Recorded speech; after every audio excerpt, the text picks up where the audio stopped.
ಅವರ ಕುಟುಂಬದವರು ಹಾಡುಗಳ ಮುಖಾಂತರ ಕರ್ತನನ್ನು ಮಹಿಮೆಪಡಿಸುವವರಾಗಿದ್ದಾರೆ. Vote brother Gundappa. ಸರಿ ಸರಿ ಓಕೆ. ಸಂಗೀತಗಳಲ್ಲಿ ಬರುವ 70ನೇ ಸಂಗೀತ ಅಂತ ದೇವರ ನಾಮಕ್ಕೆ ಮಹಿಮೆ ಉಂಟಾಗಲಿ. ನಾವು ದೇವರ ಮಹಿಮೆಗೋಸ್ಕರ ಮತ್ತು ದೇವರ ಒಂದು ಹಾಡನ್ನು ಹಾಡುತ್ತಿದ್ದೇನೆ.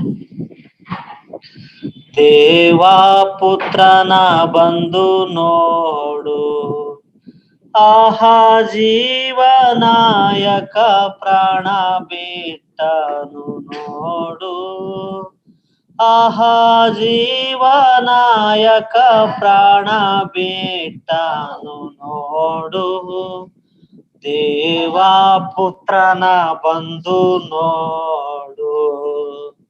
ಉನ್ನತ ಸನವನ್ನು ಬಿಟ್ಟ ತಾನೇ ನನ್ನ ಶಿಕ್ಷೆಯ ಒಂದೇ ಕಷ್ಟವ ಪಾಠ, ತಾನೇ ನನ್ನ ಶಿಕ್ಷೆಯ ಒಂದೇ ಕಷ್ಟವ ಪಾಠ, ತಾನನ್ನು ಬಲಿಯಾಗಿ ಕೊಟ್ಟ, ದ್ರೋಹಿಯನ್ನು ಕಾಯಲು ತನ್ನ ಪ್ರಾಣವ ಬಿಟ್ಟ, ದ್ರೋಹಿಯನ್ನು ಕಾಯಲು ತನ್ನ ಪ್ರಾಣವ ಬಿಟ್ಟ, ದೇವ ಪುತ್ರನ ಬಂದು ನೋಡು.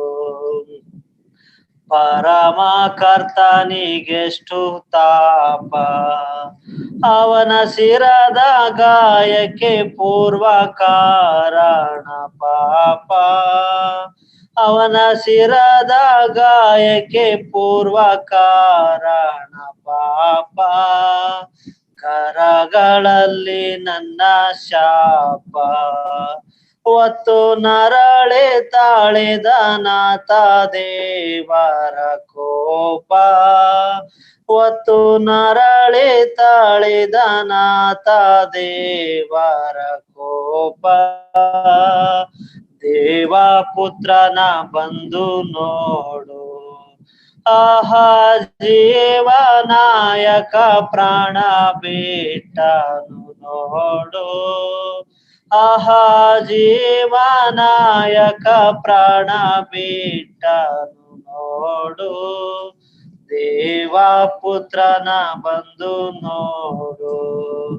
ಇಂದು ಕರ್ತನ ಗಾಯ ನೋಡು, ಪಕ್ಕೆಯಿಂದ ಸೋರಿದ ನೀರು ರಕ್ತದ ಪಾಡು, ಪಕ್ಕೆಯಿಂದ ಸೋರಿದ ನೀರು ರಕ್ತದ ಪಾಡು, ಎಂದು ತೀರದ ವಲ್ಮೆ ಬೇಡು, ಕರ್ತ ಬಂದು ಅರಿಪನೆಲ್ಲ ಪಾಪದ ಕೇಡು, ಕರ್ತ ಬಂದು ಅರಿಪನೆಲ್ಲ ಪಾಪದ ಕೇಡು, ದೇವ ಪುತ್ರನ ಬಂದು ನೋಡು, ಆಹಾ ಜೀವನಾಯಕ ಪ್ರಾಣ ಬಿಟ್ಟನು ನೋಡು, ಆಹಾ ಜೀವನಾಯಕ ಪ್ರಾಣ ಬಿಟ್ಟನು ನೋಡು, ದೇವ ಪುತ್ರನ ಬಂದು ನೋಡು. ದೇವರ ನಾಮಕ್ಕೆ ಮಹಿಮೆ. ಕರ್ತನ ಪರಿಶುದ್ಧ ನಾಮಕ್ಕೆ ಸ್ತೋತ್ರ ಉಂಟಾಗಲಿ. ಈ ಸಂಧ್ಯಾ ಸಮಯದಲ್ಲಿ ಈ ರೀತಿಯಾಗಿ ಸತ್ಯವೇದ ಅಧ್ಯಯನ ಮಾಡುವುದಕ್ಕಾಗಿ ನಾವು ಸೇರಿ ಬಂದಿರುವಾಗ ದೇವರಾತ್ಮನು ನಮ್ಮೆಲ್ಲರೊಂದಿಗೆ ತನ್ನ ವಾಕ್ಯದಿಂದ ನೇರವಾಗಿ ಮಾತಾಡಲಿ ಎಂದು ಪ್ರಾರ್ಥನೆಯೊಂದಿಗೆ ನಾವೆಲ್ಲರೂ ಕುಳಿತುಕೊಳ್ಳೋಣ, ಧ್ಯಾನ ಮಾಡೋಣ. ಈ ವಾಕ್ಯಗಳು ನಿಜವಾಗಿಯೂ ಈ ಅಂತ್ಯದ ದಿನಗಳಲ್ಲಿ ಅಥವಾ ಕರ್ತನಾದ ಯೇಸು ಕ್ರಿಸ್ತನು ಬರುವ ಈ ದಿನಗಳಲ್ಲಿ ನಮ್ಮನ್ನು ನಾವು ಸಿದ್ಧಪಡಿಸಿಕೊಳ್ಳುವುದಕ್ಕಾಗಿ ತುಂಬಾ ಉಪಯುಕ್ತವಾಗಿರುವಂತಹ ವಾಕ್ಯಗಳಾಗಿದೆ ಎಂದು ನಾನು ನಂಬುತ್ತೇನೆ. ಹೇಗೂ ಈ ಮಾಧ್ಯಮದ ಮುಖಾಂತರ ವಿವಿಧ ಸ್ಥಳಗಳಲ್ಲಿ ವಿವಿಧ ರೀತಿಯಿಂದ ದೇವರ ವಾಕ್ಯ ಸಾರಲ್ಪಡುತ್ತಾ ಇದೆ, ದೇವರ ವಾಕ್ಯ ಧ್ಯಾನಿಸುತ್ತಾ ಇದ್ದಾರೆ, ಅಧ್ಯಯನ ಮಾಡುತ್ತಾ ಇದ್ದಾರೆ. ಕಾರಣ ಒಂದೇ, ಕರ್ತನಾದ ಯೇಸು ಕ್ರಿಸ್ತನು ಬರುವಾಗ ನಾವು ಸಹ ಆತನ ಹಾಗೆ ಆಗಿರಬೇಕು. ಅದಕ್ಕಾಗಿ ಪ್ರತಿದಿನ ನಾವು ದೇವರ ವಾಕ್ಯದಿಂದ ನಮ್ಮನ್ನು ಶುದ್ಧೀಕರಿಸಿಕೊಳ್ಳುವುದಕ್ಕಾಗಿ, ಕ್ರಿಸ್ತನ ಹಾಗೆ ಆಗುವುದಕ್ಕಾಗಿ, ಅಭಿವೃದ್ಧಿ ಆಗುವುದಕ್ಕಾಗಿ, ಪರಿಪಕ್ವತೆ ಹೊಂದುವುದಕ್ಕಾಗಿ ಈ ದೇವರ ವಾಕ್ಯ ತುಂಬಾ ಅವಶ್ಯವಾಗಿದೆ. ನಾವು ಕಳೆದ ವಾರಗಳಲ್ಲಿ ರೂತಳ ಗ್ರಂಥದಿಂದ ಕೆಲವೊಂದು ಸತ್ಯಾಂಶಗಳನ್ನು ಅರ್ಥೈಸಿಕೊಳ್ಳುವುದಕ್ಕಾಗಿ ದೇವರಾತ್ಮನು ನಮಗೆ ಸಹಾಯ ಮಾಡಿದನು. ರೂತಳ ಗ್ರಂಥ ಕೇವಲ 4 ಅಧ್ಯಾಯ ಇದ್ದು ಅದರಲ್ಲಿ 85 ವಾಕ್ಯಗಳು ನಾವು ಇರುವುದನ್ನು ನೋಡಿದ್ದೇವೆ. ಇಷ್ಟು ಒಂದು ಚಿಕ್ಕ ಗ್ರಂಥ ಅನೇಕ ಸತ್ಯಾಂಶಗಳನ್ನು ಈ ದಿನಗಳಲ್ಲಿ ನಮಗೆ ಕೊಡುತ್ತಾ ಬಂದಿದೆ. ಹಳೆ ಒಡಂಬಡಿಕೆಯಲ್ಲಿದ್ದಂತ ಈ ಗ್ರಂಥ ನ್ಯಾಯಸ್ಥಾಪಕರ ಕಾಲದಲ್ಲಿ ನಡೆದಂತ ಒಂದು ಘಟನೆಯನ್ನು ಉಲ್ಲೇಖಿಸುವುದಾಗಿದ್ದರೂ ಅದರಲ್ಲಿ ಕ್ರಿಸ್ತಿಯ ಜೀವಿತ, ಒಬ್ಬ ವಿಶ್ವಾಸಿ ಹಾಗೂ ಸಭೆ ಮತ್ತು ಸ್ವತಃ ಕರ್ತನಾದ ಯೇಸು ಕ್ರಿಸ್ತನ ಆ ಛಾಯೆಯನ್ನು ಈ ಚಿಕ್ಕ ಒಂದು ಗ್ರಂಥದಲ್ಲಿ ನಾವು ಅಧ್ಯಯನ ಮಾಡಬಹುದಾಗಿದೆ. ತಿರುಗಿ ನಾನು ಆ ವಿಷಯವನ್ನು ಹೇಳಲಿಕ್ಕೆ ಇಷ್ಟಪಡ್ತಾ ಇದ್ದೇನೆ. 4 ಅಧ್ಯಾಯಗಳು 4 ದಿಕ್ಕುಗಳನ್ನು ತೋರಿಸುವಂತದ್ದಾಗಿದೆ. ಅಷ್ಟೇ ಅಲ್ಲ, 4 ಸುವಾರ್ತೆಯಲ್ಲಿ ನಮ್ಮ ಕರ್ತನಾದ ಯೇಸು ಕ್ರಿಸ್ತನ ಜೀವನವನ್ನು ತೋರಿಸುವಂತಹ ಈ ಚಿಕ್ಕ ಗ್ರಂಥ 1, 2, 3, 4 ಅಧ್ಯಾಯಗಳು ಕ್ರಮವಾಗಿ ಮತ್ತಾಯ, ಮಾರ್ಕ, ಲೂಕಸ್ ಮತ್ತು ಯೋಹಾನನ ಸುವಾರ್ತೆಗಳನ್ನು ಅದನ್ನು ಕ್ಲುಪ್ತವಾಗಿ ನಾವು ಇದರಲ್ಲಿ ಯೇಸು ಕ್ರಿಸ್ತನ ಜೀವನವನ್ನು ನೋಡಲಿಕ್ಕೆ ಸಾಧ್ಯ.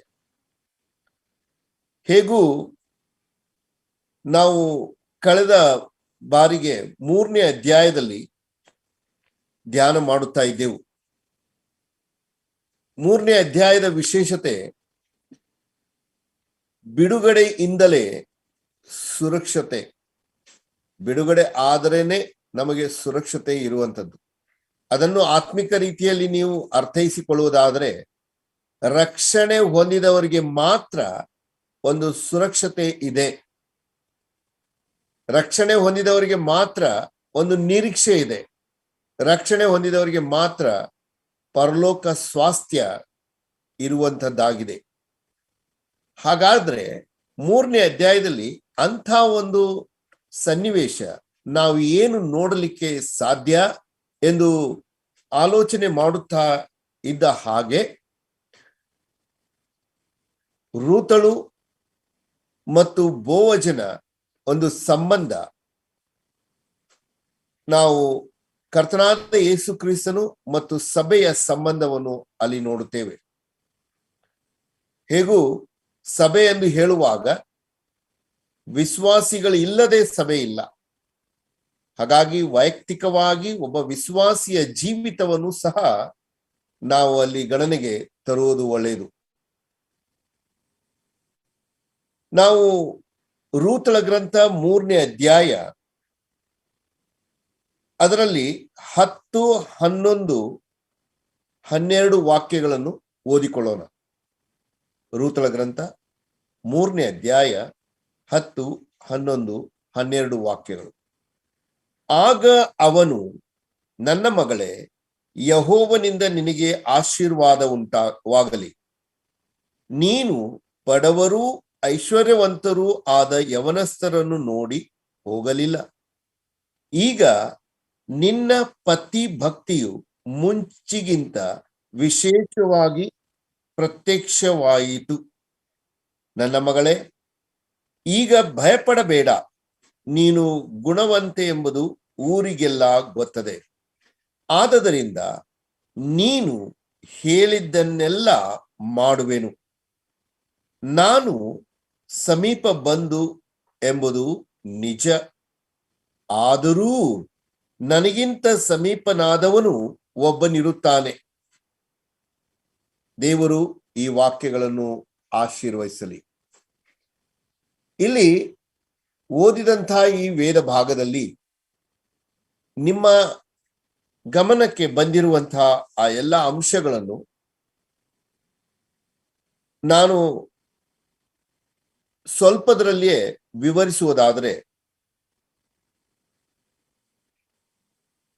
ಈಗಾಗಲೇ ರೂತಳು ಬೋವಜನ್ ಇದ್ದಂತಹ ಹೊಲಕ್ಕೆ ಬಂದಿದ್ದಾಳೆ. ಈ 3ನೇ ಅಧ್ಯಾಯ ಒಂದು ರಾತ್ರಿಯ ಜಾವದ ಘಟನೆಯನ್ನು ನೀವು ಇದರಲ್ಲಿ ನೋಡಬಹುದು. ಪ್ರತಿಯೊಂದು ಅಧ್ಯಾಯಕ್ಕೆ ಒಂದು ಕಾಲ ಸಮಯ ಅದಕ್ಕೆ ಸೀಮಿತವಾಗಿರುವಂತದ್ದಾಗಿ. 1ನೇ ಅಧ್ಯಾಯ 10 ವರ್ಷಗಳ ಒಂದು ಕಾಲ. 2ನೇ ಅಧ್ಯಾಯದಲ್ಲಿ ಒಂದು ಪೂರ್ಣ ದಿನ ಅಥವಾ ಬೆಳಿಗ್ಗೆಯಿಂದ ಸಾಯಂಕಾಲದವರೆಗೆ ಇರುವಂತಹ ಒಂದು ಕಾಲ. 3ನೇ ಅಧ್ಯಾಯದಲ್ಲಿ ರಾತ್ರಿಯ ಒಂದು ಜಾವ ನೀವು ಗಮನಿಸಬಹುದು. ಅದೇ ರೀತಿಯಾಗಿ 4ನೇ ಅಧ್ಯಾಯದಲ್ಲಿ 1 ಗಂಟೆ ಕಾಲ ಅಥವಾ 1 ವರ್ಷದ ಕಾಲ ನೀವು ಅಲ್ಲಿ ನೋಡಬಹುದು. ಹೇಗೂ ಈ ಕಾಲಘಟ್ಟ ಕೆಲವೊಂದು ವಿಷಯಗಳನ್ನು ನಮಗೆ ತಿಳಿಯಪಡಿಸುವಂತದ್ದಾಗಿದೆ. ಈ 3ನೇ ಅಧ್ಯಾಯ ಕರ್ತನಾದ ಯೇಸು ಕ್ರಿಸ್ತನು ಶಿಲುಬೆಯ ಮರಣ, ಆ ಶಿಲುಬೆಯಲ್ಲಿ ಆತನು ಅನುಭವಿಸಿದಂತಹ ದುಃಖ ವೇದನೆ, ಆತನು ಆ ಕಾರ್ಗತ್ತಲಿನಲ್ಲಿ ದೇವರ ನ್ಯಾಯ ತೀರ್ಪುವಿಕೆ, ಈ ವಿಷಯಗಳನ್ನು ಈ ಅಧ್ಯಾಯಕ್ಕೆ ಹೋಲಿಕೆಯಾಗಿ ನಾವು ಅರ್ಥೈಸಿಕೊಳ್ಳುವುದಕ್ಕೆ ತುಂಬಾ ಸಹಾಯಕವಾಗಿದೆ. ಅಲ್ಲಿ ಒಬ್ಬ ವಿಶ್ವಾಸಿಯ ಅಥವಾ ಒಬ್ಬ ವ್ಯಕ್ತಿಯ ರಕ್ಷಣೆಯ ಅನುಭವ ಹೇಗೆ ಆಗಲಿಕ್ಕೆ ಸಾಧ್ಯ ಅದನ್ನು ನಾವು ಗಮನಿಸಬಹುದು. ಇಲ್ಲಿ ರಾತ್ರಿ ಜಾವದಲ್ಲಿ ರೂತಳು ಬೋವಜನ ಹೊಲಕ್ಕೆ ಬಂದಿದ್ದಾಳೆ. ಆ ಸಮಯ ಕತ್ತಲೆ ಆಗಿರುವ ಒಂದು ಸಮಯವಾಗಿದ್ರು ಯಾರಿಗೂ ತಿಳಿಯದೆ, ಬೋವಜನಿಗೂ ಗೊತ್ತಿಲ್ಲ, ಅಂತ ಸಮಯದಲ್ಲಿ ಹೊಲದಲ್ಲಿ ಬಂದ. ನಾವು ಕಳೆದ ಬಾರಿಗೆ ಅವೆಲ್ಲ ವಿಷಯಗಳನ್ನು ನೋಡಿದ್ದೇವೆ. ಈ ಒಂದು ಹೊಲದಲ್ಲಿ ಬರುವಂಥದ್ದು ಮತ್ತು ಅಲ್ಲಿ ಬೋವಜನ ಹತ್ರ ಸಮಯ ಕಳೆಯುವಂಥದ್ದು, ಇದು ಕೇವಲ ಅಲ್ಲಿ ಗನಿಷ್ಠ ಸಂಬಂಧ, ನಿಕಟ ಸಂಬಂಧವನ್ನು ಸ್ಥಾಪಿಸುವುದಕ್ಕಾಗಿ ರೂತಳು ಪ್ರಯಾಸ ಪಡುತ್ತಾ ಇರುವುದನ್ನು ನಾವು ನೋಡ್ತಾ ಇದ್ದೇವೆ. ಹೀಗೆ ನಾವು ಒಬ್ಬ ವ್ಯಕ್ತಿ ಸುವಾರ್ತೆಯನ್ನು ಕೇಳಿದ ಮೇಲೆ ಆತನು ಕರ್ತನಾದ ಯೇಸು ಕ್ರಿಸ್ತನೊಂದಿಗೆ ಒಂದು ನಿಕಟ ಸಂಬಂಧಕ್ಕಾಗಿ, ಸಮೀಪದ ಸಂಬಂಧಕ್ಕಾಗಿ ಅಲ್ಲಿ ಆತನು ಪಡಬೇಕಾಗಿರುವಂತ ಪ್ರಯಾಸ, ಆತನು ಹೇಗೆ ಅದನ್ನು ಅರ್ಥೈಸಿಕೊಳ್ಳಲಿಕ್ಕೆ ಸಾಧ್ಯ? ಕೇವಲ ಸುವಾರ್ತೆಯನ್ನು ಕೇಳಿ ಸುಮ್ಮನಿದ್ರೆ ಇಲ್ಲ. ಸುವಾರ್ತೆ ಕೇಳಿದ ಮೇಲೆ ಆ ರಕ್ಷಣಾ ಕಾರ್ಯ ಕರ್ತನಾದ ಯೇಸು ಕ್ರಿಸ್ತನ ಮುಖಾಂತರ ಆಗಬೇಕು. ಇಲ್ಲಿ ರೂತಳ ಪ್ರಯತ್ನ ಒಳ್ಳೆಯದಿದೆ, ಆದರೆ ಅದರಿಂದ ಆಕೆಗೆ ಸುರಕ್ಷತೆ ಇಲ್ಲ. ಅದು ಬೋವಜನಿಂದಲೇ ಸಿಗಬೇಕಾಗಿರುವಂತದ್ದಾಗಿದೆ. ಬೋವಜನೇ ಆಕೆಯನ್ನು ಸಂರಕ್ಷಿಸಬೇಕು. ಹೇಗೂ ಈ ವಿಷಯದಲ್ಲಿ ರೂತಳು ಅತ್ತಿಗೆಯಿಂದ ಏನೆಲ್ಲ ಮಾರ್ಗದರ್ಶನ ಹೊಂದಿದಳು ಆ ರೀತಿಯಾಗಿ ಆಕೆ ಮಾಡುವುದನ್ನು ನಾವು ನೋಡುತ್ತೇವೆ. ಇಲ್ಲಿ ಓದಿದಂತಹ ವಾಕ್ಯ, ಆಗ ಅವನು ಅಂದ್ರೆ ಬೋವಜನು, ನನ್ನ ಮಗಳೇ ಯೆಹೋವನಿಂದ ನಿನಗೆ ಆಶೀರ್ವಾದವಾಗು. ಈಗ ಇಲ್ಲಿ ನೀನು ಯಾರು ಎಂದು ಕೇಳಿದಂತಹ ಬೋವಜನು, ಆಕೆಯನ್ನು ಗುರುತಿಸದೇ ಇದ್ದಂತ ಬೋವಜನು, ಹೆದರಿದಂತ ಬೋವಜನು, ಕತ್ತಲೆಯಲ್ಲಿ ಇದ್ದಂತ ಬೋವಜನು ಈಗ ಕೇಳುವಂಥದ್ದು ನೀನು ನನ್ನ ಮಗಳೇ ಎಂದು ಅಲ್ಲಿ ಹೇಳುವಂತ ಮಾತು. ಅಷ್ಟೇ ಅಲ್ಲ, ಯೆಹೋವನಿಂದ ನಿನಗೆ ಆಶೀರ್ವಾದವಾಗಲಿ, ನೀನು ಬಡವರು ಐಶ್ವರ್ಯವಂತರು ಆದ ಯವನಸ್ಥರನ್ನು ನೋಡಿ ಹೋಗಲಿಲ್ಲ ಎಂದು ಅಲ್ಲಿ ಹೇಳುವಂತಹ ಆ ಮಾತುಗಳನ್ನು ನೀವು ಗಮನಿಸುವುದಾದ್ರೆ, ಒಬ್ಬ ವಿಶ್ವಾಸಿಯ ಜೀವಿತದಲ್ಲಿ ರಕ್ಷಣೆ ಹೊಂದಿದ ಮೇಲೆ ಆತನ ಜೀವಿತ ಯಾವ ರೀತಿಯಾಗಿ ತನ್ನನ್ನು ತಾನು ಸಮರ್ಪಿಸಿಕೊಡುತ್ತಾನೆ. ಆತನಿಗೆ ಈ ಶ್ರೀಮಂತಿಕೆ ಆಗಲಿ ಬಡವರು ಎನ್ನುವುದಾಗಲಿ ಇದರ ಯಾವ ಒಂದು ಆಲೋಚನೆ ಇರುವುದಿಲ್ಲ.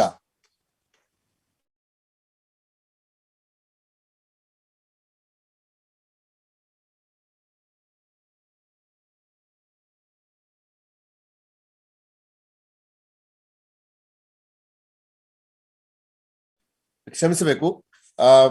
ಇಲ್ಲಿ ಕರ್ತನಾದ ಯೇಸು ಕ್ರಿಸ್ತನು ಆತನು ಶಿಲುಬೆ ಕಂಬದಲ್ಲಿ ಆ ಕಾರ್ಗತ್ತಲಿನಲ್ಲಿ ಯಾವ ರೀತಿಯಾಗಿ ರಕ್ಷಣಾ ಕಾರ್ಯವನ್ನು ಸ್ಥಾಪಿಸುತ್ತಾ ಇದ್ದನು ಅಥವಾ ಆತನು ಅಲ್ಲಿ ಅನುಭವಿಸ್ತಾ ಇದ್ದನು. ಒಬ್ಬ ಮಾನವನಿಗೆ ಪಾಪದಿಂದ ಬಿಡುಗಡೆ ಹೊಂದುವುದಕ್ಕಾಗಿ ಹೇಗೆ ಆತನು ಆ ಕತ್ತಲಲ್ಲಿ ಆ ಅಂಧಕಾರದಲ್ಲಿ ಆತನು ಎಲ್ಲ ಕಾರ್ಯಗಳನ್ನು ಪೂರ್ತಿಗೊಳಿಸುತ್ತಾ ಇದ್ದನು. ಆ ಒಂದು ಸನ್ನಿವೇಶ ಇಲ್ಲಿ ಬೋವಜನು ರೂತಳಿಗೆ ಹೇಳುವಂಥದ್ದು, ನೀನು ಬಡವರನ್ನಾಗಲಿ ಐಶ್ವರ್ಯವಂತರನ್ನಾಗಲಿ ನೋಡಿ ಹೋಗಲಿಲ್ಲ, ಈಗ ನಿನ್ನ ಪತಿ ಭಕ್ತಿಯು ಮುಂಚಿಗಿಂತ ವಿಶೇಷವಾಗಿ ಪ್ರತ್ಯಕ್ಷವಾಯಿತು. ಅಲ್ಲಿ ಆಕೆಯ ಒಂದು ಭಕ್ತಿ, ಆಕೆಯ ಒಂದು ನಂಬಿಕೆ, ಅದನ್ನು ವ್ಯಕ್ತಪಡಿಸುವುದರಲ್ಲಿ ಬೋವಜನು ಆಕೆಗೆ ತನ್ನ ಒಂದು ಸುರಕ್ಷತೆಯನ್ನು ಕೊಡುವುದನ್ನು ನಾವು ನೋಡ್ತಾ ಇದ್ದೀವಿ. ತನ್ನ ಒಂದು ಸಂಬಂಧ ವ್ಯಕ್ತಪಡಿಸುವುದನ್ನು ನಾವು ನೋಡ್ತಾ ಇದ್ದೀವಿ.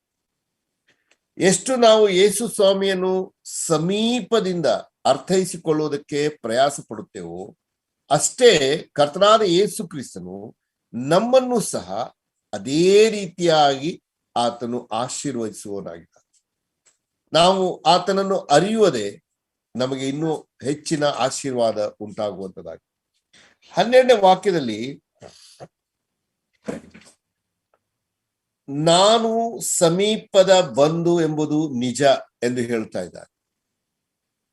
ಯಾಕೆ ಈ ಒಂದು ಪದ ಅಲ್ಲಿ ಆತನು ಉಪಯೋಗ ಮಾಡಿದನು ಎಂದು ನೋಡುವಾಗ, ಹೌದು, ನನ್ನ ಸಂಬಂಧ, ನನ್ನ ಒಂದು ರಿಲೇಶನ್ಶಿಪ್ ಅದು ತುಂಬಾ ಸಮೀಪದ ಒಂದು ಸಂಬಂಧವಾಗಿದೆ, ಅದು ನಿಜವಾಗಿದೆ, ಸರಿಯಾಗಿದೆ. ಆದ್ರೆ ಎಲ್ಲರೂ ಗುರುತಿಸಬೇಕಾದ್ರೆ, ಎಲ್ಲರೂ ತಿಳ್ಕೊಳ್ಳಬೇಕಾದ್ರೆ ಅದು ಸ್ಥಾಪಿತವಾಗುವುದಕ್ಕಾಗಿ ಸಮಯವಿದೆ, ಸಮಯ ಕಾಲ ಇದೆ. ಅದಕ್ಕಿಂತ ಮುಂಚೆ ಬೋವಜನು ರೂತಳನ್ನು ಪ್ರಶಂಸಿಸಿ, ನೀನು ಗುಣವಂತೆ ಎಂಬುದು ಊರಿನವರಿಗೆಲ್ಲ ಗೊತ್ತದೆ, ಆದ್ದರಿಂದ ನೀನು ಹೇಳಿದ್ದನ್ನೆಲ್ಲ ಮಾಡುವೆನು ಎಂಬ ಮಾತು ಕೊಡುವುದನ್ನು ನಾವು ನೋಡ್ತಾ ಇದ್ದೇವೆ. ಇಲ್ಲಿ ನಿಮ್ಮ ಗಮನ ಆ ಗುಣವಂತಿಯ ಸ್ತ್ರೀ, ನಾವು ಜ್ಞಾನೋಕ್ತಿ 31ನೇ ಅಧ್ಯಾಯದಲ್ಲಿ 10ನೇ ವಾಕ್ಯದಲ್ಲಿ ಓದುತ್ತೇವೆ. ಹಾಗೂ ನೀನು ಹೇಳಿದ್ದನ್ನೆಲ್ಲ ಮಾಡುವೆನೆಂದು ಬೋವಜನು ರೂತಳಿಗೆ ಹೇಳುವುದಕ್ಕೆ, ರೂತಳು ಎಷ್ಟರವಳು, ರೂತಳು ಯಾರು? ಇಷ್ಟು ಬೇಗನೆ ರೂತಳ ಜೊತೆಗೆ ಬೋವಜನ ಆ ಸಂಬಂಧ ಇಷ್ಟು ನಿಕಟ ಸಂಬಂಧವಾಗುವುದಕ್ಕೆ ಬೋವಜನು ಆಕೆಯನ್ನು ಹೇಗೆ ಅರ್ಥೈಸಿಕೊಂಡನು? ಇದೇ ಕ್ರಿಸ್ತಿಯ ಜೀವಿತ. ಯೇಸು ಕ್ರಿಸ್ತನನ್ನು ನಮ್ಮನ್ನು ಅಷ್ಟು ಬೇಗನೆ ಆ ಒಂದು ಘನ ಸಂಬಂಧವನ್ನು ಸ್ಥಾಪಿಸಲಿಕ್ಕೆ ನೋಡ್ತಾ ಇದ್ದಾರೆ. ನೀನು ಹೇಳಿದ್ದನ್ನೆಲ್ಲ ಮಾಡುವೆನು. ಹೇಗೆ ಇದು ಸಾಧ್ಯ? ಒಂದು ವಾಕ್ಯ ನಾವು ಓದಿಕೊಳ್ಳೋಣ. ಮಾರ್ಕನ ಬರೆದ ಸುವಾರ್ತೆ 11ನೇ ಅಧ್ಯಾಯ 24-25 ವಾಕ್ಯ. ದಯಮಾಡಿ ಯಾರಾದ್ರೂ ಕನ್ನಡದಲ್ಲಿ ನಮಗೋಸ್ಕರ ಓದುವಿರಾ? ಮಾರ್ಕನ ಬರೆದ ಸುವಾರ್ತೆ 11ನೇ ಅಧ್ಯಾಯ 24-25 ವಾಕ್ಯ. ಮಾರ್ಕ್ 11:24-25.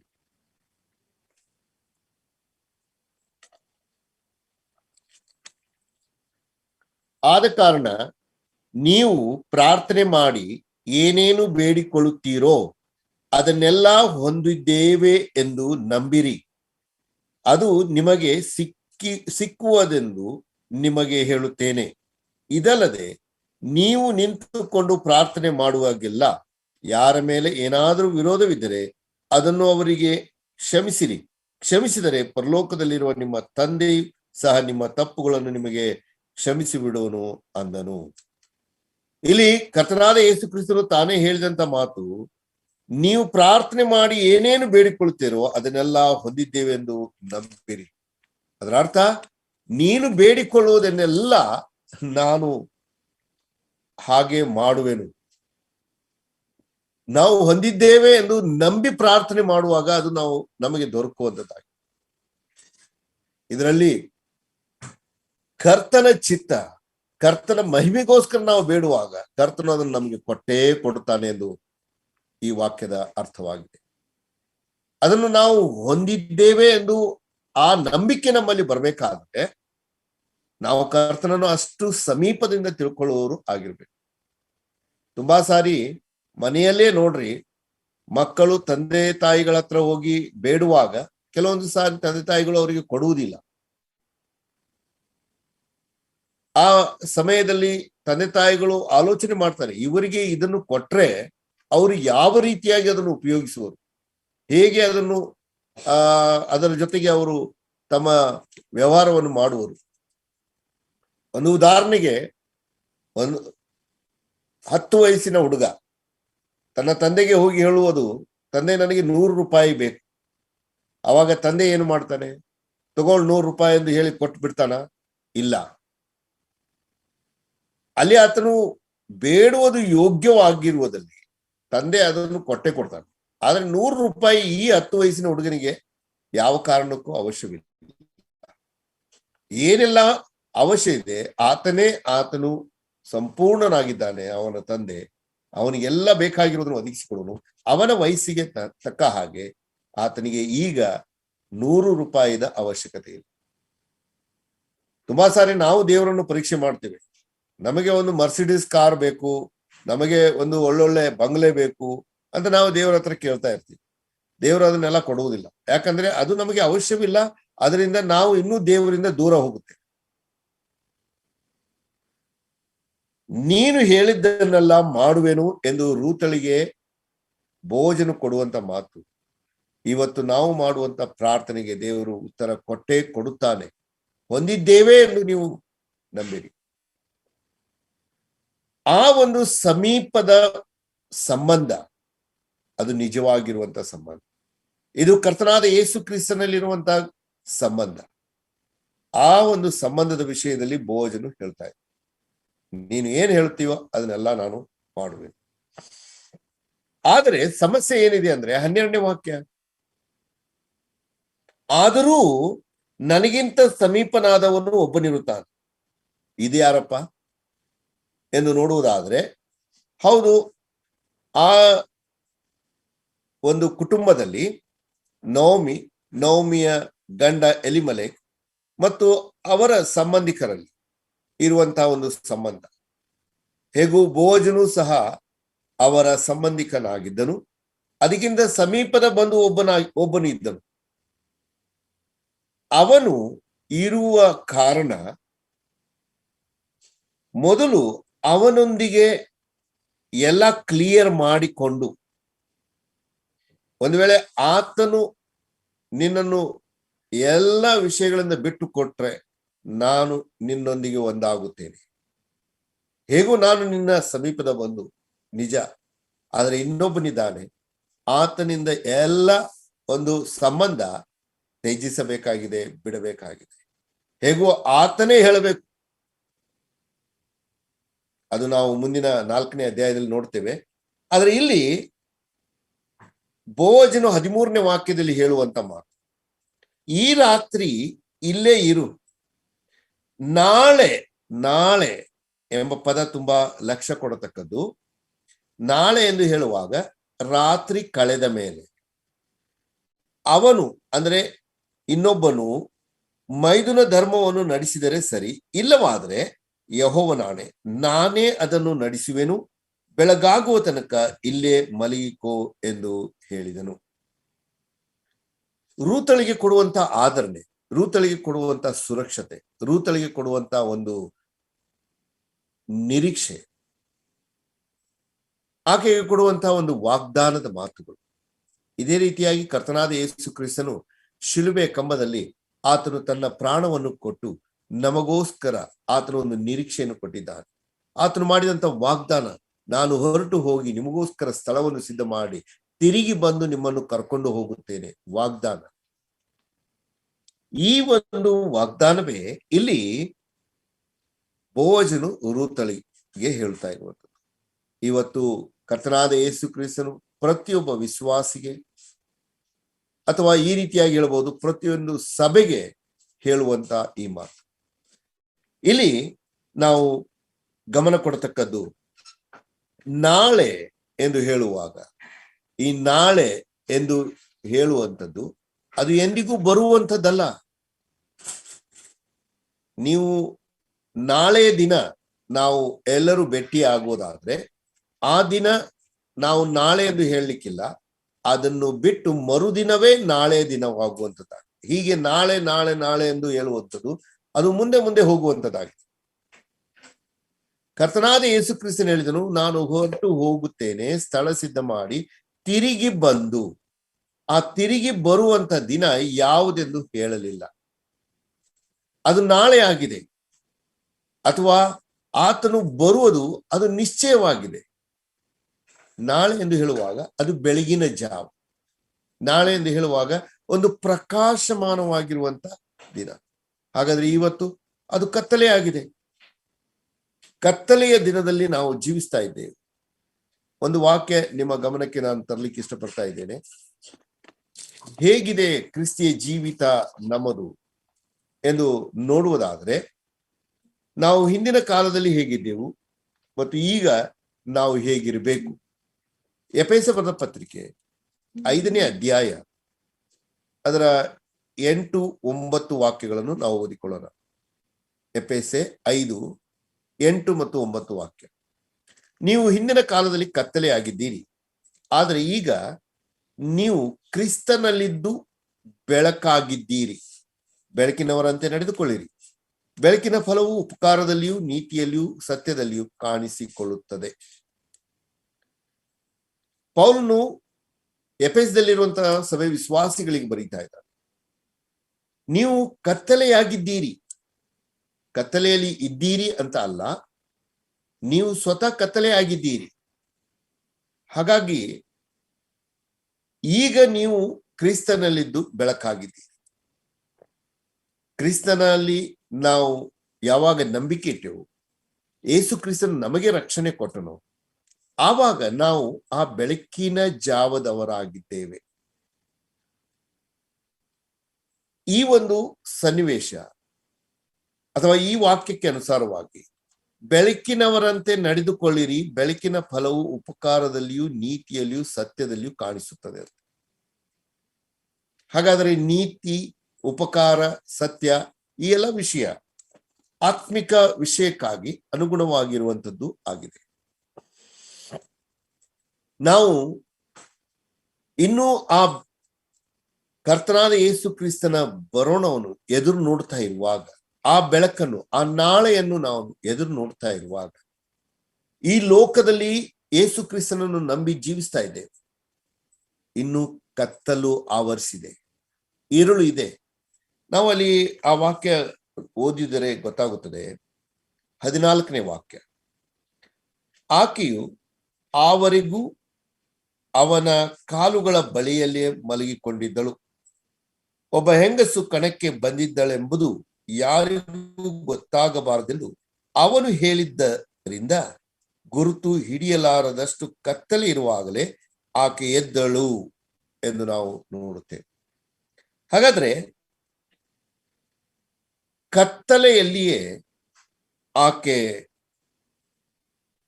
ತನ್ನ ನಿದ್ರೆಯನ್ನು ಮುಗಿಸಿ ಅಥವಾ ಆ ಒಂದು ಬೋವಜನೊಂದಿಗೆ ಮಾತಾಡಬೇಕಾದ ಸಂಗತಿಗಳನ್ನು ಮಾತಾಡಿ ಆ ಸಂಬಂಧವನ್ನು ಘನಿಷ್ಠವಾಗಿ ಅಥವಾ ನಿಕಟವಾಗಿ ಸ್ಥಾಪಿಸಿ ಕತ್ತಲೆ ಇರುವಾಗಲೇ ಆ ಒಂದು ಸ್ಥಳದಿಂದ ಮತ್ತೆ ತನ್ನ ಅತ್ತೆಯ ಮನೆಗೆ ಬರುವುದನ್ನು ನಾವು ನೋಡ್ತೇವೆ. ಈ ಒಂದು ಘಟನೆ ನಿಜವಾಗಿಯೂ ಕತ್ತಲೆಯಲ್ಲಿ ಇರುವ ಘಟನೆ. ನಾವು ಸಹ ಈ ಲೋಕದಲ್ಲಿ ಇದ್ದೇವೆ, ಯೇಸು ಕ್ರಿಸ್ತನನ್ನು ನಂಬಿದ್ದೇವೆ, ಇನ್ನೂ ಕತ್ತಲೆ ಆವರಿಸಿದೆ, ಇನ್ನೂ ಪಾಪದ ಲೋಕದಲ್ಲಿ ಜೀವಿಸ್ತಾ ಇದೆ. ಇಡೀ ಲೋಕ ಕತ್ತಲೆಯಲ್ಲಿ ಇದೆ. ಹಾಗಾಗಿ ದೇವರ ವಾಕ್ಯ ಎಂಬ ಬೆಳಕಿನಲ್ಲಿ ನಾವು ವಿಶ್ವಾಸಿಗಳು ಜೀವಿಸ್ತಾ ಇದ್ದೇವೆ. ಅನ್ಯರು ಇಲ್ಲ, ಅನ್ಯರು ಇನ್ನೂ ಕತ್ತಲೆಯಲ್ಲಿದ್ದಾರೆ. ಯಾರು ದೇವರ ವಾಕ್ಯ ಓದುತ್ತಾರೋ, ಅದನ್ನು ಅಧ್ಯಯನ ಮಾಡುತ್ತಾರೋ, ಅರ್ಥೈಸಿಕೊಳ್ಳುತ್ತಾರೋ, ಆ ವಾಕ್ಯಕ್ಕೆ ಅನುಗುಣವಾಗಿ ನಡೆಯುತ್ತಾರೋ ಅವರು ನಿನ್ನ ವಾಕ್ಯವು ನನ್ನ ಕಾಲಿಗೆ ದೀಪವು ದಾರಿಗೆ ಬೆಳಕು ಎಂದು ಹೇಳಲಿಕ್ಕೆ ಸಾಧ್ಯ.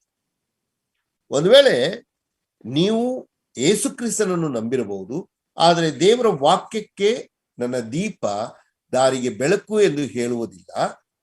ಆ ತನಕ ನೀವು ಇನ್ನೂ ಕತ್ತಲೆಯಲ್ಲಿ ಇರುವವರಾಗಿದ್ದೀರಿ. ದೇವರ ವಾಕ್ಯದ ಸಾಮರ್ಥ್ಯ ನೀವು ಬಲ್ಲವರಲ್ಲ. ನೀವು ಕೇವಲ ತಲೆಯಿಂದ ನಂಬಿರಬಹುದು, ನೀವು ಕೇವಲ ನಿಮ್ಮ ಜ್ಞಾನ, ವಿವೇಕ, ಬುದ್ಧಿಗಳನ್ನು ಉಪಯೋಗಿಸಿ ಯೇಸುವನ್ನು ಹೌದು ದೇವರು ಎಂದು ನಂಬಿರಬಹುದು. ಆದರೆ ಯಾವಾಗ ಯೇಸು ಕ್ರಿಸ್ತನಿಂದ ನಮಗೆ ಆ ಒಂದು ರಕ್ಷಣೆ ವಿಷಯವನ್ನು ನಾವು ಅರ್ಥೈಸಿಕೊಳ್ಳುತ್ತೇವೆ, ಆ ವಾಕ್ಯ ನಮ್ಮನ್ನು ಪ್ರಜ್ವಲಿಸುತ್ತ ನಮ್ಮನ್ನು ಬೆಳಕಿನಲ್ಲಿ ನಡೆಸುವಂಥದ್ದಾಗಿದೆ. ಆ ವಿಷಯ ಯಾವ ತನಕ ನಮಗೆ ಅರ್ಥವಾಗುವುದಿಲ್ಲವೋ ಆ ತನಕ ನಾವು ಇನ್ನೂ ತಲೆಯಿಂದ ನಂಬಿ ಕತ್ತಲಲ್ಲಿ ಇರುವಂತವರಾಗಿದೆ. ಆ ಒಂದು ತಿಳುವಳಿಕೆ, ಬೆಳಕಿನಲ್ಲಿ ಇರುವಂತಹ ಒಂದು ತಿಳುವಳಿಕೆ, ದೇವರ ವಾಕ್ಯವನ್ನು ಅಧ್ಯಯನ ಮಾಡುವುದರಿಂದ. ರೂತಳು ಎದ್ದಳು ಮನೆಗೆ ಹೋಗಬೇಕಾಗಿದೆ, ಇನ್ನು ಕತ್ತಲೆ ಆವರಿಸಿದೆ. ಆ ಒಂದು ಸನ್ನಿವೇಶ ತುಂಬಾ ಒಂದು ಸೂಕ್ಷ್ಮವಾಗಿರುವಂತಹ ಸನ್ನಿವೇಶ, ಯಾರಿಗೂ ಗೊತ್ತಾಗಬಾರದು. ಅಂತ ಒಂದು ಸನ್ನಿವೇಶದಲ್ಲಿ ರೂತಳು ಮತ್ತು ಬೋವಜನ ಕನಿಷ್ಠ ಸಂಬಂಧವನ್ನು ನಾವು ನೋಡ್ತೀವಿ. 15ನೇ ವಾಕ್ಯ, ಆಗ ಅವನು ಆಕೆಗೆ, ನಾನು ರೂತಳ ಗ್ರಂಥ 3ನೇ ಅಧ್ಯಾಯ 15ನೇ ವಾಕ್ಯ, ನಿನ್ನ ಕಂಬಳಿಯನ್ನು ಹಾಸು ಎಂದು ಹೇಳಿ ಆಕೆ ಹಾಸಲು ಅದರಲ್ಲಿ 6 ಪಡಿ ಜವೆಗೋದಿಯನ್ನು ಹಾಕಿ ಹೊರಿಸಿದನು. ಆಕೆ ಊರೊಳಕ್ಕೆ ಹೋಗಿ ಅತ್ತೆಯ ಬಳಿಗೆ ಬಂದಾಗ ಅಲ್ಲಿ ನಾವು ನೋಡುವಂಥದ್ದು, ಬೋವಜನು ಬರಿಗೈಯಿಂದ ಆಕೆ ಹೋಗಬಾರದು, ಹೊಲಕ್ಕೆ ಬಂದು ಹೋಗಿದ್ದಾಳೆ. ಹಾಗೆ ಬಂದು ಹೋಗಿ ಮಾತಾಡಿ ಅರ್ಥೈಸಿ ಸಂಬಂಧ ಒಂದು ಸ್ಥಾಪಿಸಿ ಈಗ ಮನೆಗೆ ಹೋಗಬೇಕಾಗಿದ್ದಲ್ಲಿ ಆಕೆ ಬರಿಗೈಯಿಂದ ಹೋಗಬಾರದು. ಹಾಗಾಗಿ 6 ಪಡಿ ಜವೆಗೋದಿಯನ್ನು ಹೊರಿಸಿ ಕೊಡ್ತಾ ಇದ್ದ. ನಾನು ಆಲೋಚನೆ ಮಾಡ್ತಾ ಇದ್ದೆ, ಈ 6 ಪಡಿ ಅಂದ್ರೆ ಏನಾಗಿರ್ಬೋದು. ದೇವರಾತ್ಮ ನನಗೆ ಈ ರೀತಿಯಾಗಿ ಆಲೋಚನೆ ಕೊಟ್ಟನು. ಈ ಲೋಕ ಸ್ಥಾಪಿಸಿ ಇವತ್ತಿಗೂ ಹೆಚ್ಚು ಕಡಿಮೆ 6,000 ವರ್ಷಗಳಾಯಿತು. ದೇವರ ಯೋಜನೆ ಬೆಳಕಾಗಲಿ ಎಂದು ಹೇಳಿ ಆ ದಿನದಲ್ಲಿ ಸ್ಥಾಪಿಸಿದಂತ ಆ ಒಂದು ಭೂಮಿಯನ್ನು ಉಂಟು ಮಾಡಿದಂತ, ಸೃಷ್ಟಿಸಿದಂತ ಭೂಮಿ ಮುಂದೆ ಆ ಮನುಷ್ಯರನ್ನು 6ನೇ ದಿವಸ ಉಂಟು ಮಾಡಿದ. ಹೀಗೆ 6 ದಿನಗಳು ಕಳೆದ ಮೇಲೆ 7ನೇ ದಿನ ದೇವರು ವಿಶ್ರಮಿಸಿಕೊಂಡನು ಎಂದು ಹೇಳಲ್ಪಟ್ಟಿದೆ. ಆದರೆ ಮಾನವನು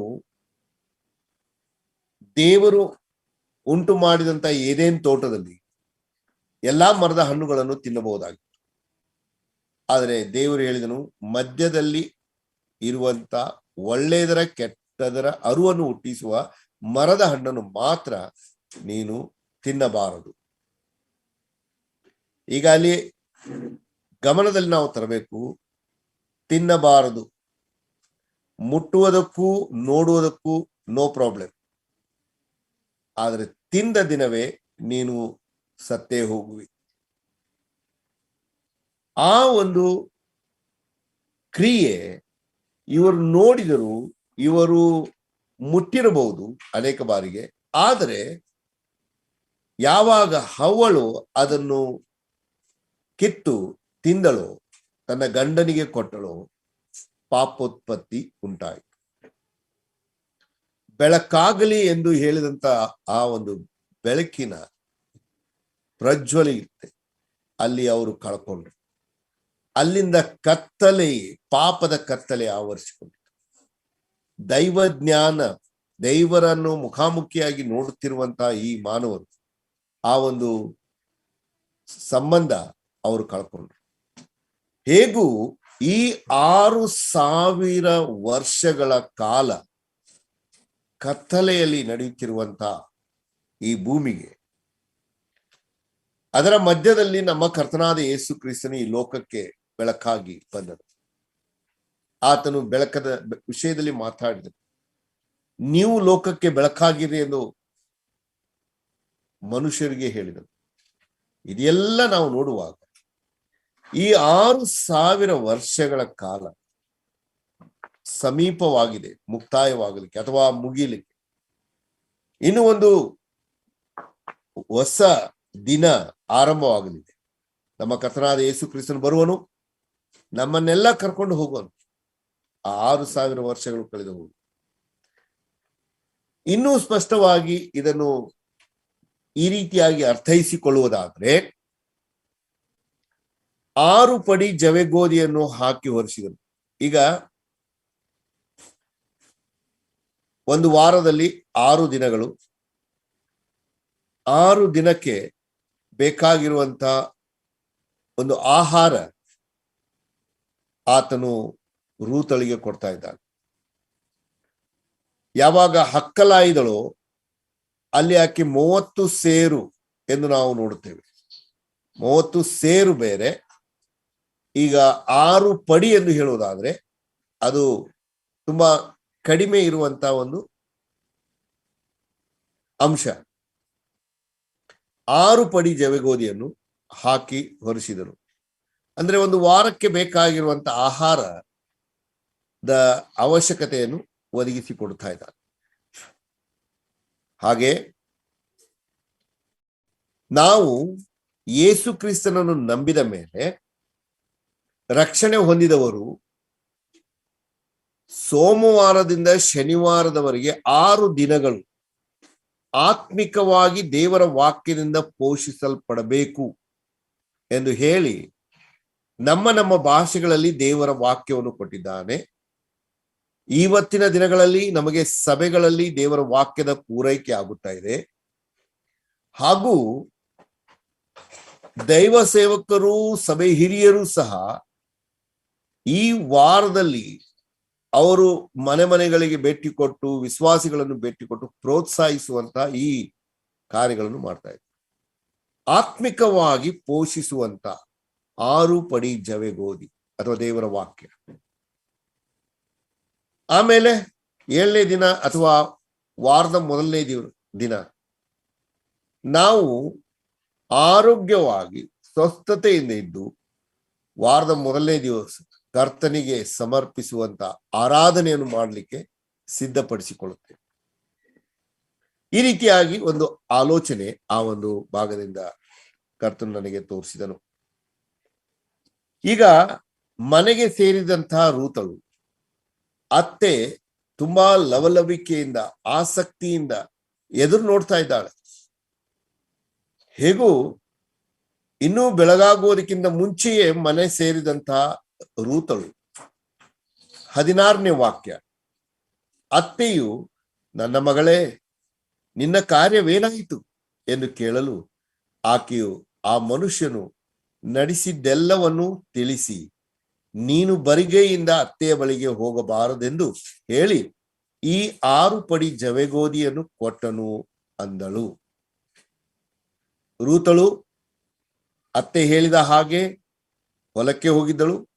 ಬೋವಜನೊಂದಿಗೆ ಆ ಒಂದು ಮಾತುಕತೆಗಳನ್ನು ಮಾಡಿದ್ದು, ಆ ರಾತ್ರಿ ಅಲ್ಲಿ ಕಳೆದದ್ದು, ತಿರುಗಿ ಮನೆಗೆ ಬಂದ ಮೇಲೆ ಈಗ ಯಾವ ಹೊಲಕ್ಕೆ ಹೋಗಿದ್ದಳು, ಅಲ್ಲಿ ಏನಾಯಿತು ಎಲ್ಲವನ್ನು ಕೇಳುತ್ತಾ ಇದ್ದ. ಅತ್ತೆ ಸೊಸೆಗೆ ಈ ದಿನಗಳಲ್ಲಿ ಈ ರೀತಿಯಾಗಿ ಅನೇಕ ಪ್ರಶ್ನೆಗಳನ್ನು ಮಾಡುವುದುಂಟು. ಆದರೆ ಆ ವಿಷಯ ನಮ್ಮದಲ್ಲ. ಇಲ್ಲಿ ಆಧ್ಯಾತ್ಮಿಕವಾಗಿ ಅರ್ಥೈಸಿಕೊಳ್ಳುವಂಥದ್ದು, ನೀನು ಹೋದಂತ ಕಾರ್ಯ ಏನಾಯಿತು, ನಿನಗೆ ಏನಾಯಿತು, ನಿನ್ನ ಜೀವಿತದಲ್ಲಿ ಏನಾಯಿತು. ಈಗ ಅದನ್ನೇ ಸ್ಪಷ್ಟವಾದ ರೀತಿಯಿಂದ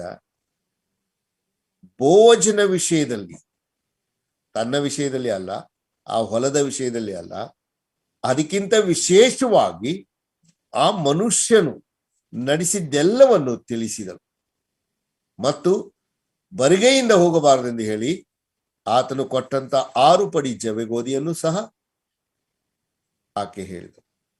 ಹೀಗೆ ರೂತಳು ತನ್ನ ಅನುಭವ ಆಕೆ ಪ್ರಖ್ಯಾತಿ ಪಡಿಸ್ತಾ ಇದ್ದ. ಇಲ್ಲಿ ನಾನು ನಿಮ್ಮ ಗಮನ, ನಮ್ಮ ಆತ್ಮಿಕ ಜೀವಿತದಲ್ಲಿ ರಕ್ಷಣೆ ಹೊಂದಿದ್ದೇವೆ ಎಂದು ಹೇಳಿದರೆ ಅದನ್ನು ನಾವು ಬಚ್ಚಿಡಲಿಕ್ಕೆ ಇಲ್ಲ, ಅದನ್ನು ಮುಚ್ಚಿಡಲಿಕ್ಕೆ ಆಗುವುದೇ ಇಲ್ಲ.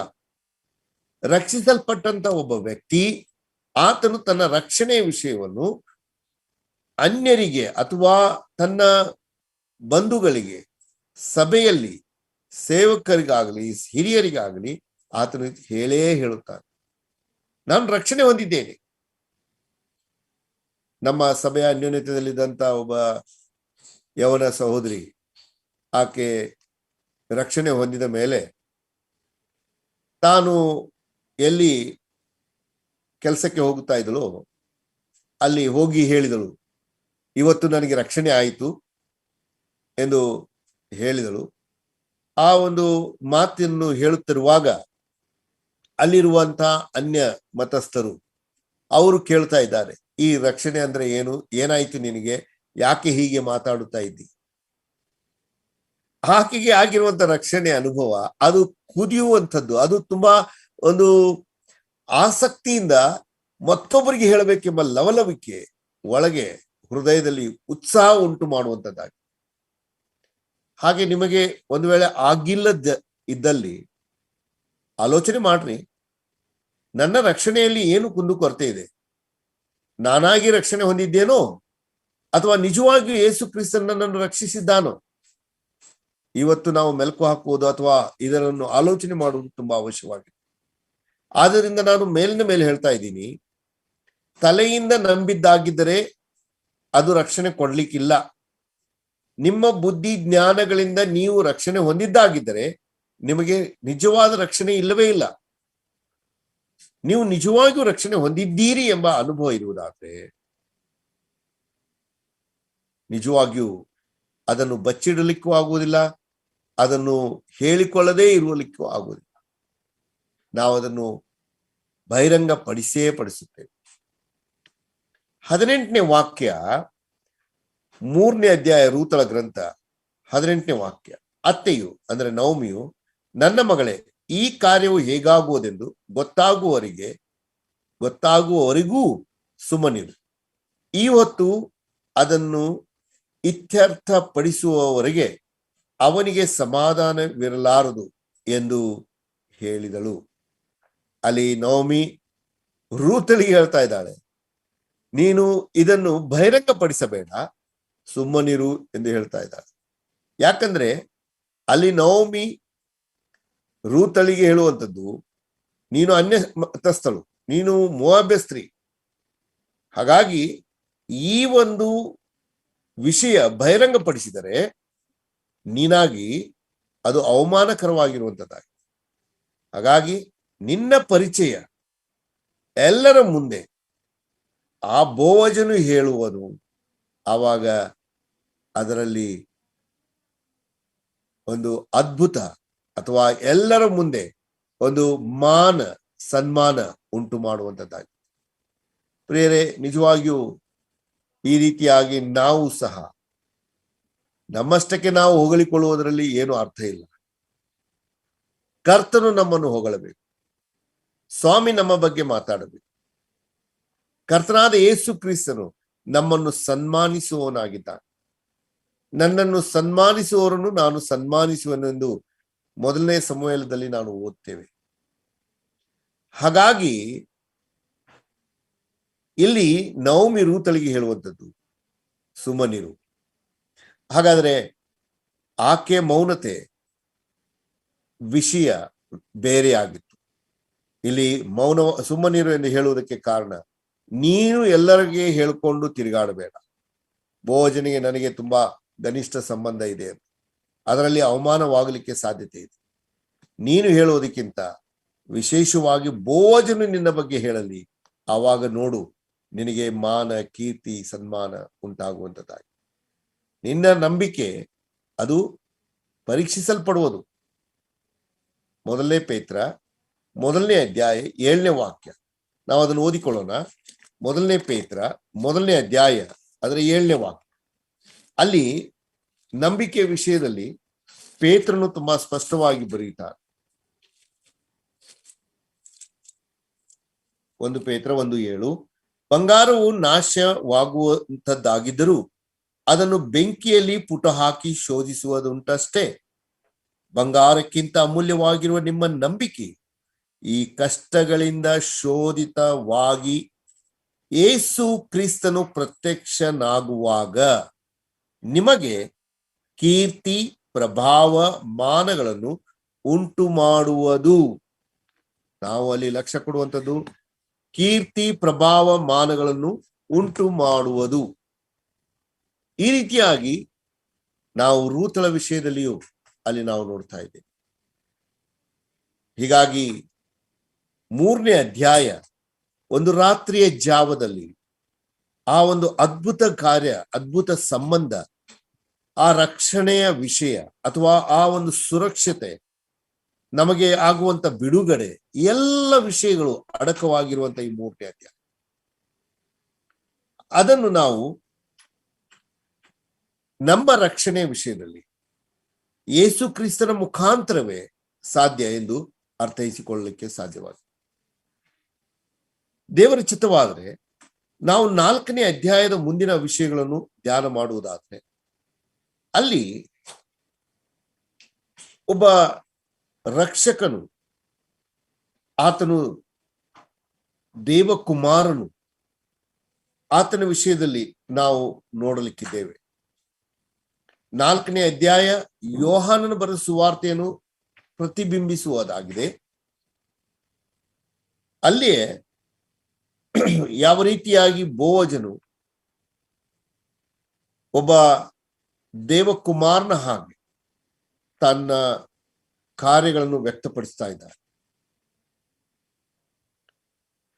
ಅಲ್ಲಿ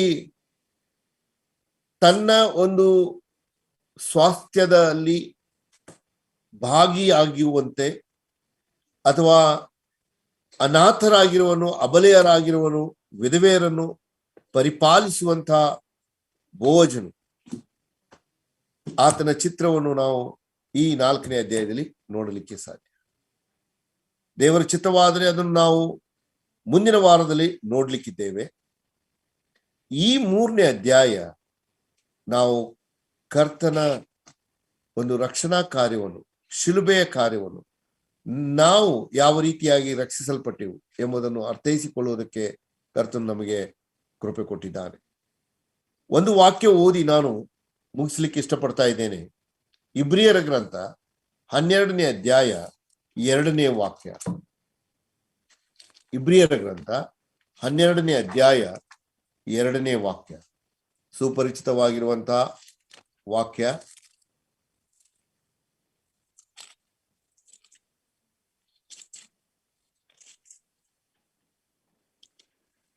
ನಂಬಿಕೆಯನ್ನು ಹುಟ್ಟಿಸುವವನು ಪೂರೈಸುವವನು ಆಗಿರುವ ಯೇಸುವಿನ ಮೇಲೆ ದೃಷ್ಟಿಯಿಟ್ಟು ನಮಗೆ ನೇಮಕವಾದ ಓಟವನ್ನು ಸ್ಥಿರ ಚಿತ್ತದಿಂದ ಓಡೋಣ.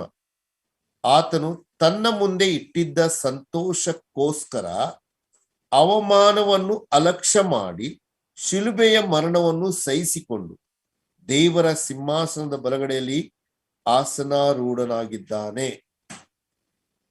ಈ ವಾಕ್ಯಕ್ಕೆ ಅನುಗುಣವಾಗಿಯೇ ನಾವು ನಮಗೆ ನಂಬಿಕೆಯನ್ನು ಹುಟ್ಟಿಸಿ ಪೂರೈಸಿದ ಯೇಸು ಕ್ರಿಸ್ತನು, ಆತನೇ ನಮ್ಮ ಬೋವಜನು. ಈಗ ರೂತಳು ಸುಮ್ಮನಿರು, ರೂತಳು ಆ ಬೋವಜನು ಏನು ಮಾಡುವನು ಎಂದು ಆತನ ಮೇಲೆ ದೃಷ್ಟಿ ಇಟ್ಟು ಆಕೆ ಕುಳಿತಿದ್ದ. ನಾವು ಸಹ ಈ ಲೋಕದಲ್ಲಿದ್ದುಕೊಂಡು ಆತನ ಮೇಲೆ ದೃಷ್ಟಿ ಇಟ್ಟು ನೇಮಕವಾದ ಓಟವನ್ನು ಸ್ಥಿರ ಚಿತ್ತದಿಂದ ಓಡುವವರಾಗಿ.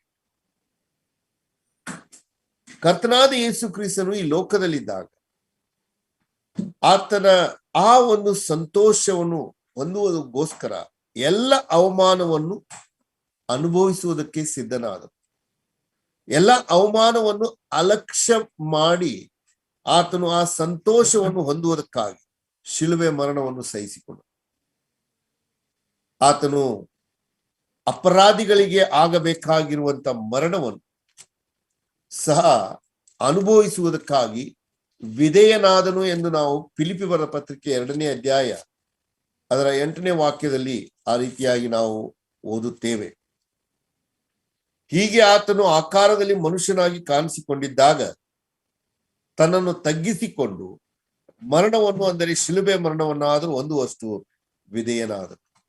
ಹೀಗೆ ನಮ್ಮ ನಂಬಿಕೆಯನ್ನು ಹುಟ್ಟಿಸಿ ಪೂರೈಸಿದಂತ ಯೇಸು ಕ್ರಿಸ್ತನು ಆ ಎಲ್ಲ ಅವಮಾನವನ್ನು ಸಹಿಸಿಕೊಂಡು ನಮಗೆ ಮಾನ, ಕೀರ್ತಿ, ಪ್ರಭಾವ ಬರಬೇಕೆಂದು ಹೇಳಿ ಆತನು ತಿರುಗಿ ಪ್ರತ್ಯಕ್ಷನಾಗುವ ಆ ದಿನವನ್ನು ನಾವು ಎದುರು ನೋಡೋಣ. 4ನೇ ಅಧ್ಯಾಯ ಅದು ನಾಳೆಯ ವಿಷಯದಲ್ಲಿ ಹೇಳುವಂಥದ್ದು, ಆ ಬೆಳಗಿನ ವಿಷಯದಲ್ಲಿ ಹೇಳುವಂಥದ್ದು, ಆ ಒಂದು ಪ್ರತ್ಯಕ್ಷವಾಗುವಂತ ವಿಷಯದಲ್ಲಿ ಜ್ಞಾಪಿಸಿಕೊಡುವಂಥದ್ದಾಗಿದೆ. ಹಾಗಾಗಿ ಪ್ರಿಯರೇ, ಕರ್ತನು ಬೇಗನೆ ಬರ್ಲಿಕ್ಕಿದ್ದಾನೆ. ನಾವು ಕರ್ತನಾದ ಯೇಸು ಕ್ರಿಸ್ತನನ್ನು ಸ್ವಂತ ರಕ್ಷಕನಾಗಿ ಅಂಗೀಕಾರ ಮಾಡಿ ಆತನನ್ನು ನಂಬಿ ರಕ್ಷಣೆ ಹೊಂದುವುದು ಎಷ್ಟೋ ಅವಶ್ಯವಾಗಿದೆ. ಅದು ಈಗಲೇ, ಇವತ್ತೇ ಎಂದು ಕರ್ತನು ನಮ್ಮನ್ನು ಎಚ್ಚರಿಸುತ್ತಿರುವಾಗ ಈ ಸದಾವಕಾಶವನ್ನು ಕಳ್ಕೊಳ್ಳದೆ ನಾವು ಆತನ ಕಡೆಗೆ ದೃಷ್ಟಿ ಇಟ್ಟು ಜೀವಿಸೋಣ. ಇವತ್ತು ರಕ್ಷಣೆ ಹೊಂದಿದವರು ನಾವು ಆತನ ನಂಬಿಕೆಯಲ್ಲಿ ಅಭಿವೃದ್ಧಿ ಹೊಂದೋಣ. ಪ್ರತಿದಿನ ದೇವರ ವಾಕ್ಯ ಓದಿ ಧ್ಯಾನ ಮಾಡಿ ಸಭೆಯ ಅನ್ಯೋನ್ಯತೆಯಲ್ಲಿ ಇದ್ದುಕೊಂಡು ಅಭಿವೃದ್ಧಿ ಹೊಂದಿ ಆತನ ಬರೋಣವನ್ನು ಎದುರು ನೋಡೋಣ. ದೇವರು ತಾನೇ ಮಹಿಮೆ ಹೊಂದಲಿ. ಇವತ್ತಿನ ದಿನ ಈ ರೀತಿಯಾಗಿ 3ನೇ ಅಧ್ಯಾಯವನ್ನು ನಾವು ಅಧ್ಯಯನ ಮಾಡುವುದಕ್ಕೆ ಕರ್ತನು ತಾನೇ ಕೊಟ್ಟಂತ ಸಮಯಕ್ಕಾಗಿ ಮತ್ತು ಕರ್ನಾಟಕ ಬ್ರದರ್ನ್ ಅಸೆಂಬ್ಲಿ ಯೂತ್ಸ್ ಈ ಒಂದು ಸಂಯೋಜಕರನ್ನು ಸಹ ನೆನೆಸಿ ನಾನು ಕರ್ತನಿಗೆ ವಂದನೆ ಸಲ್ಲಿಸುವನಾಗಿದ್ದೇನೆ. ಯಾಕಂದ್ರೆ ಅನೇಕರು ಈ ವಾಕ್ಯಗಳನ್ನು ಕೇಳಿ ಆತ್ಮಿಕ ಲಾಭ ಹೊಂದುತ್ತಾ ಇದ್ದಾರೆ. ದೇವರ ನಾಮಕ್ಕೆ ಸ್ತೋತ್ರವಾಗಲಿ. ಧನ್ಯವಾದಗಳು.